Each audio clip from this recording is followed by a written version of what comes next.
Hello, good evening, everyone.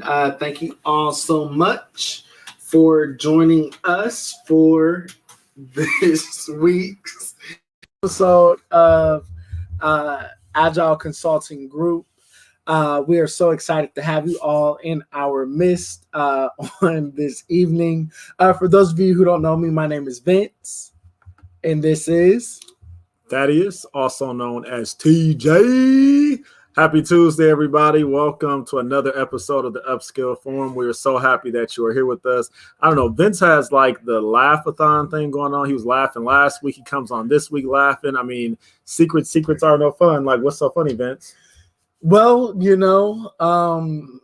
thanks for putting me on the spot, TJ. But before we do that, go ahead and share this video with your network. Go ahead and she's going to stay. Go ahead and start that watch party if you have the capability to do so. And be sure to share this video with your network. We're so excited about just tonight's episode. Where we'll be talking about feeling undervalued. But before we jump into that, TJ asked a question. What was I laughing at? I'm laughing because sometimes, as entrepreneurs, things don't necessarily always go as planned or as you may necessarily have hoped.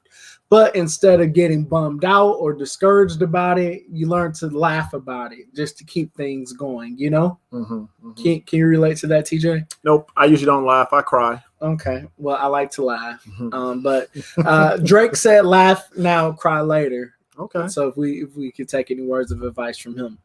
Okay. That works. You laugh, I'll cry. So how was your week? The week's been good. Pretty busy, just a lot of stuff happening, a lot of good stuff happening. Mm-hmm. I actually am really excited to share that I'm making a really, really big move. I actually don't want to tell you guys the details yet. Once I have finalized it, I will share the good news with everyone, but it's going to be big. News? Yeah. It's huge. But I'll keep everybody. I'll let you guys know soon. Just stay tuned. Laugh now, cry later. Okay. How about you? How's your week? My week is going pretty good. Tell us more. It's been a somewhat productive start of the week, so that's a plus. Okay. That's cool. Yeah. Facebook's like giving me a hard time. I don't mean to be looking down, but I was trying to actually share a little bit more. And for some reason, it's just not doing right. So at this rate, we're just going to let it be the way that it is. But if you're watching, go ahead and share. If it lets you start a watch party, start a watch party. I'm not sure what Facebook is doing, but at any rate, we'll keep it moving. Awesome. So we are going to dive right in. So tonight's topic is feeling undervalued. I'm going to have TJ read our quote for us. I actually really like this quote. It says, "Life is too short to waste your time on people who don't respect, they don't appreciate, and they don't value you." I thought it was a really beneficial quote, just talking about being undervalued tonight or feeling undervalued. Because oftentimes these are some of the key things on how we feel when we don't feel valued. Yeah, I agree.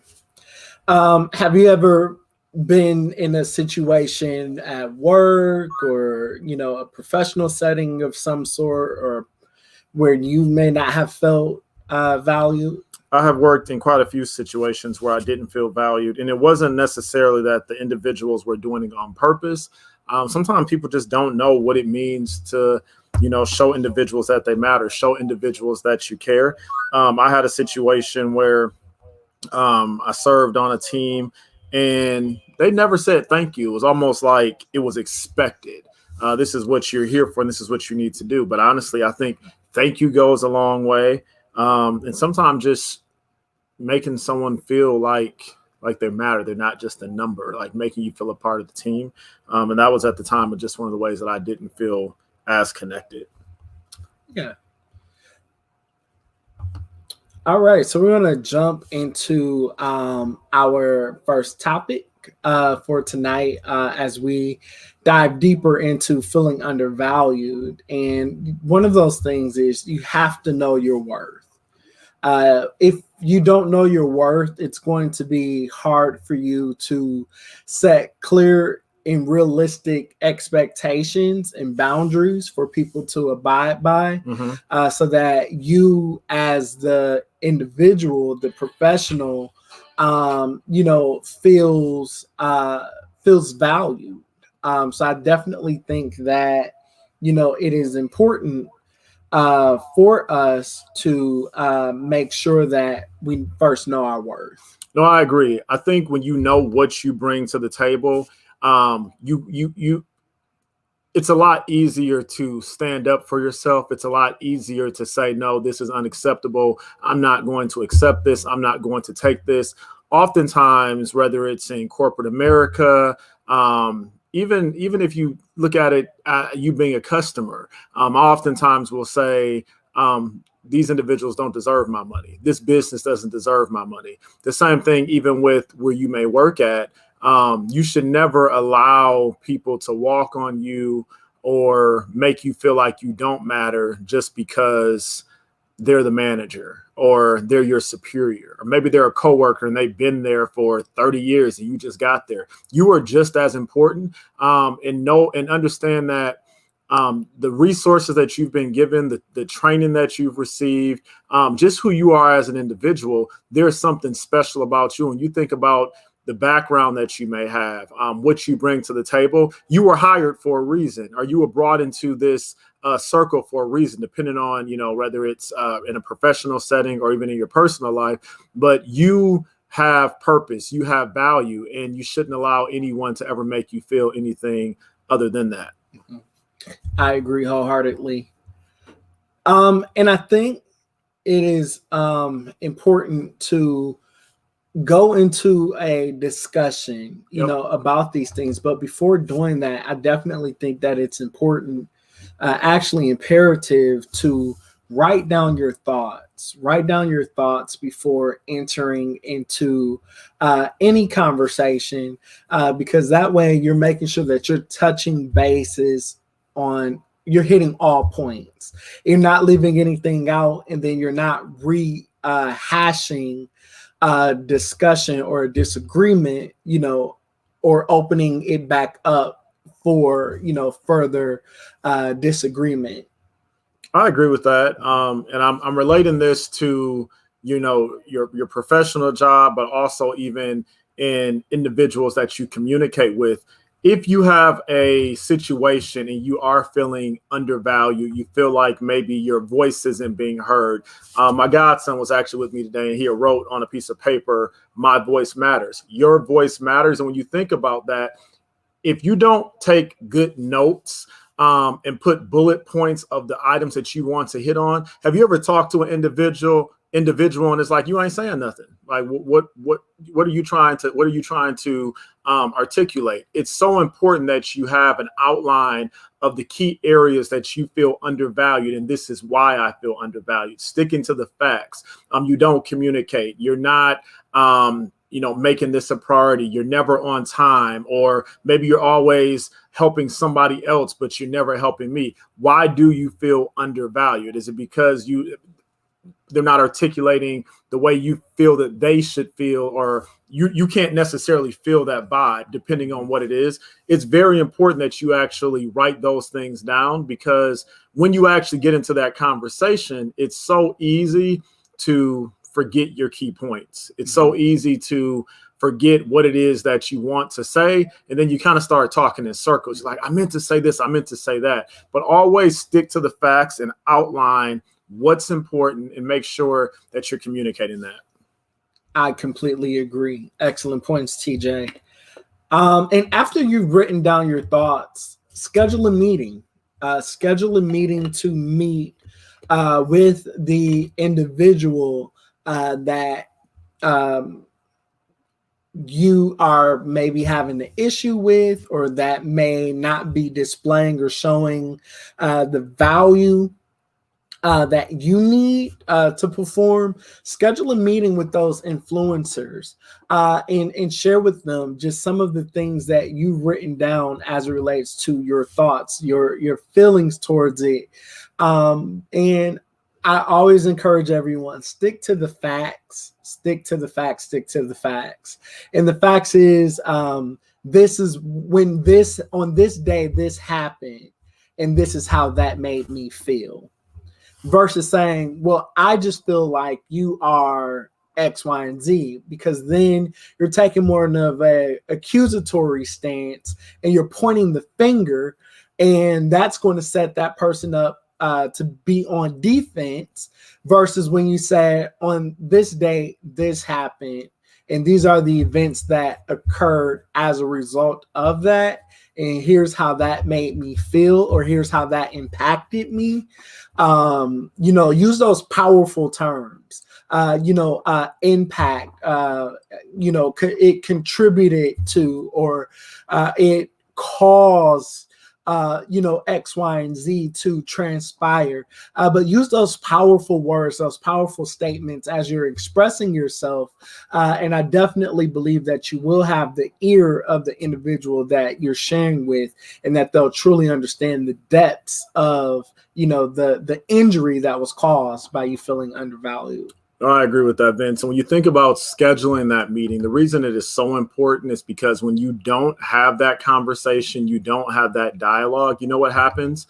You begin to feel even more undervalued. Mm-hmm. You begin to even then have your feelings fester to the point that the situation that could have been addressed in a much, more professional manner, or in a different tone. Sometimes when you allow things to fester, you get more frustrated. The next thing you know, things start happening that you don't want to happen, right? Mm-hmm. So it's so important not to allow things to drag out for so long to the point that you are so frustrated. So think about scheduling that touch point. Think about having that meeting so that you are able to really make sure that you're getting to the root cause of why you feel undervalued. Because sometimes you may feel undervalued, and that's not even the intent of the corporation, the intent of the manager, the intent of the other individual that you're working with or talking to. But sometimes it's just having to put those concerns on the table so that you can talk about it.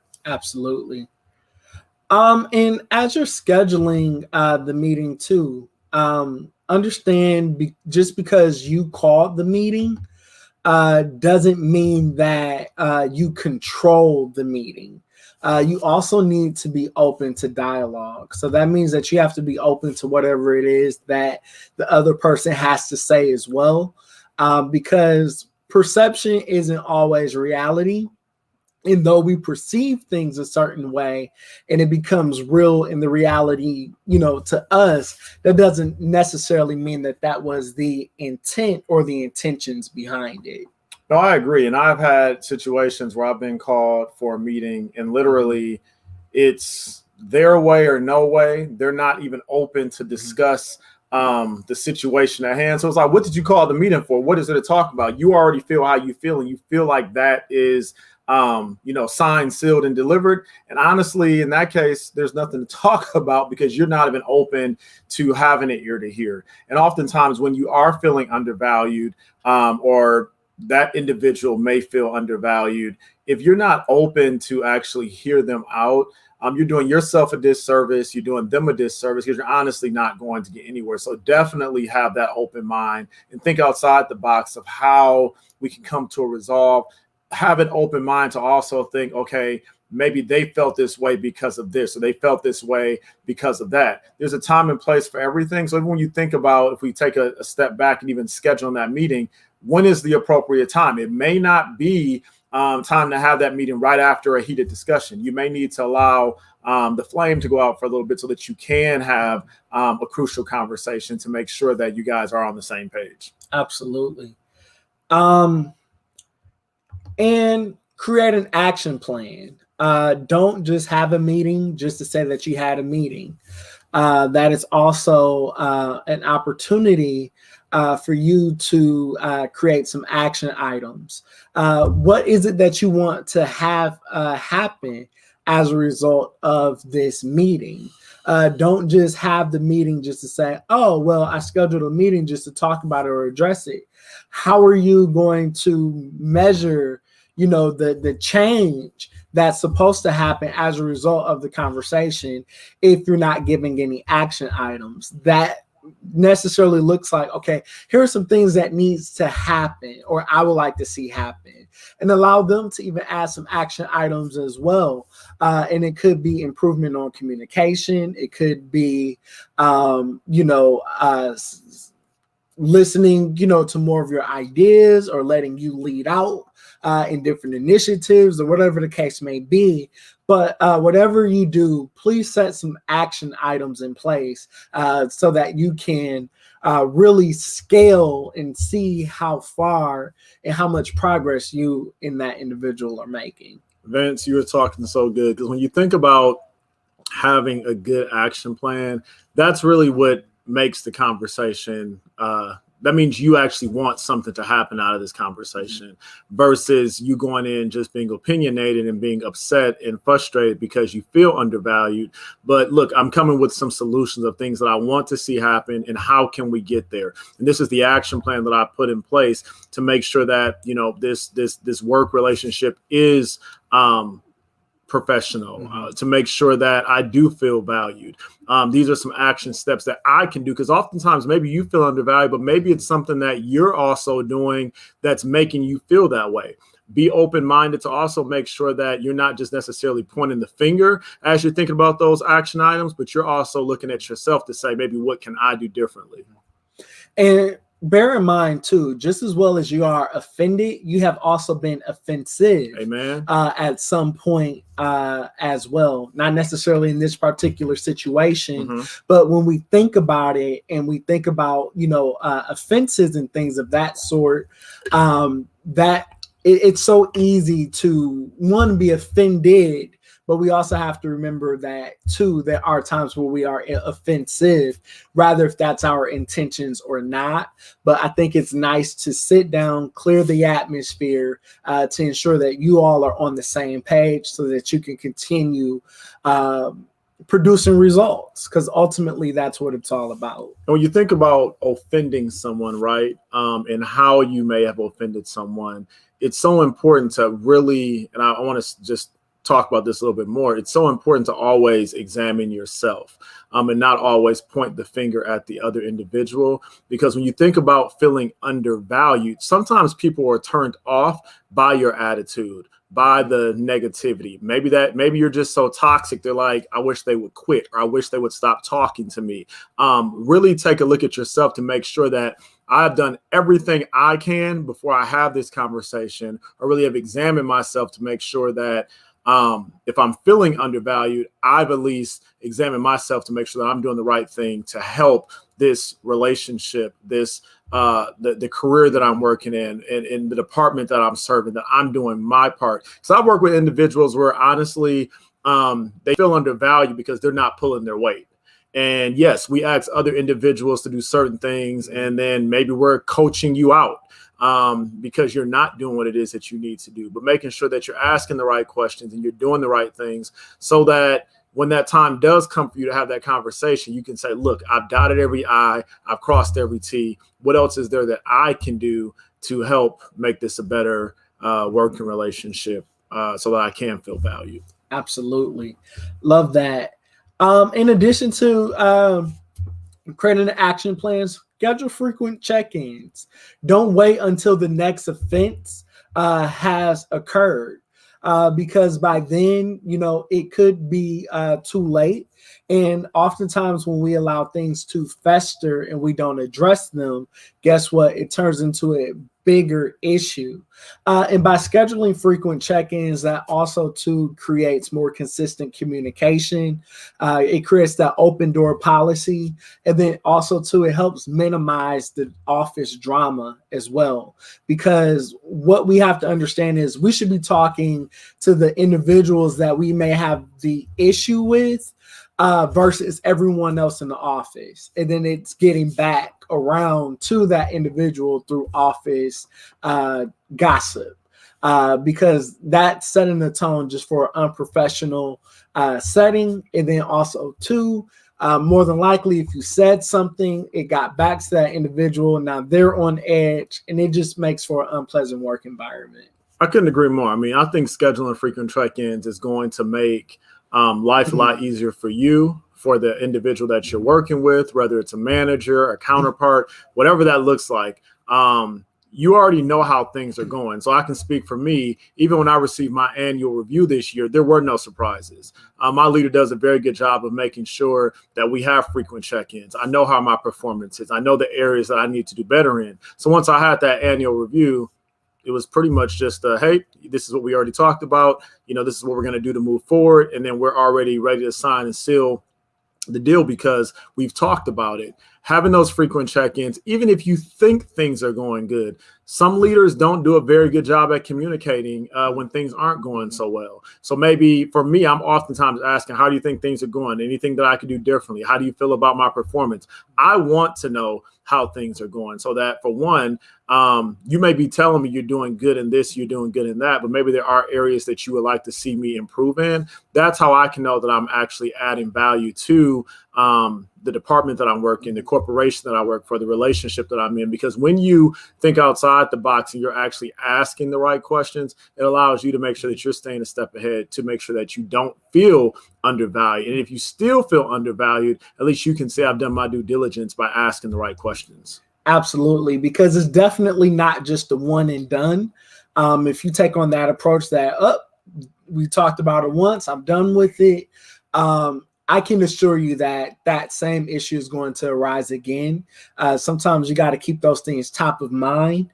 When you keep it top of mind, it helps that individual be more intentional about their actions. And then when they're intentional about their actions and it's a consistent practice, it becomes routine. It becomes second nature for them.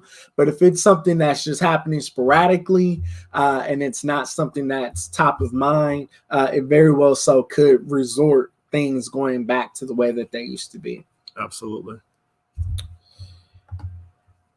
And prepare for the unexpected. I know that this sounds alarming, but what if they don't receive what it is that you have to say? What if they aren't in agreement? Or what if they have a different, outlook on the events that occurred or that happened? You need to be prepared even for those situations. Or what if they flat out tell you, I am valuing you and I've done X, Y, and Z, but you don't feel that same way. Sometimes you have to be prepared to escalate it to maybe an HR partner. Sometimes you may have to be prepared and say, you know what? I've tried multiple times and I'm on my last leg. I am resigning. You may have to even prepare to even pursue legal action if it's a discrimination matter. But always be prepared for the unexpected when approaching, those types of conversations. But always hope for the best. No, absolutely. I think you hit it on the head, Vince. When you think about the unexpected and making sure that you are prepared for that. Because oftentimes you don't want to go into a situation blindfolded. So anytime I've had a situation where I had to have a conversation with another individual, I like to also think, okay, is there anything that Thaddeus has done? Is there anything that I could have done differently? When I'm hearing a team member saying that, maybe they're frustrated with, some of the things that are happening around the corporation, are there things that I can change on my team to make sure that they don't feel that way, versus going in and pointing the finger and saying, yep, I agree with everything that you're saying. What can you do as an individual to help with that? So when you think about preparing for the unexpected, thinking about the unexpected, going with the open mind, and hopefully you can come out with solutions on how you can move forward as it relates to helping that individual not feel undervalued. Because again, our perception may not be their perception, and their perception may not be our perception. But if you go in with the open mind and don't think of it with such a tunnel view and think of all perspectives, it would definitely make a huge difference. Absolutely. I agree with that wholeheartedly. And you are already in a state, if you're having this conversation, you're already in a state where you're feeling undervalued. Mm-hmm. If you follow these practical steps that we share with you all tonight, this is how you can add value, add value in that conversation. And then also, these are some tips and some strategies to even help you to have a more successful outcome in the end, going into these types of conversations as well. Absolutely. All right. So we reached our favorite part of Tuesday night, the Upskill Forum. So we're now opening up the line for questions, answers, comments, if you all have any. So we got Sam Hogan. He said, excellent points. Thanks so much, Sam, for always being a active participant in the Upskill Forum. For our friends hanging out with us over on Clubhouse, we'll stay on for a few minutes after we finish our live to open up the line to you all if you have any questions or answers. And now would questions or comments, now would be the time for you to raise your hand so TJ can bring you on up to the stage so that we can move things along expeditiously. All right, and now time for our announcements. So registration for our Secrets to Earning Your Worth webinar is open. If you or someone you know are currently in the market looking for a new place of employment, you need to tell them, or you need to get your hands on this content. We're teaching you how to renegotiate and negotiate salaries, how to prepare for the interview, how to structure your resume, how to brand yourself, and how to leverage LinkedIn to help you get to that next level of your career. So you want to make sure that you lock in and that you tap into this content because it's definitely going to be information that's going to help you along your journey. And meet us here every Tuesday at 6:30 Central Standard Time for the Upskill Forum. We have so much in store for you. We appreciate the topics that you send us that you would like to hear us discuss. Please continue to send those. Inbox us on our Facebook page. You can send us an email directly at engageus@agileconsultinggroup.com. Awesome. And you can also schedule a one-on-one consultation with us by emailing us at the same contact information. And join our private Facebook group for professionals and entrepreneurs. It's titled the Agile Group. This is located on Facebook. So make sure that you lock into that group where we share just some helpful insights and information as you continue on your professional journey. And then like us on Facebook, like us on LinkedIn, follow us on Instagram and the Agile Consulting Group. Awesome. And for our Facebook viewers, thank you all so much for tuning in to this episode of the Upskill Forum. And as we end all of our Facebook Live commentary with our motto, and that is live agile, work agile, succeed agile. Until next time, Facebook family, see you guys next week.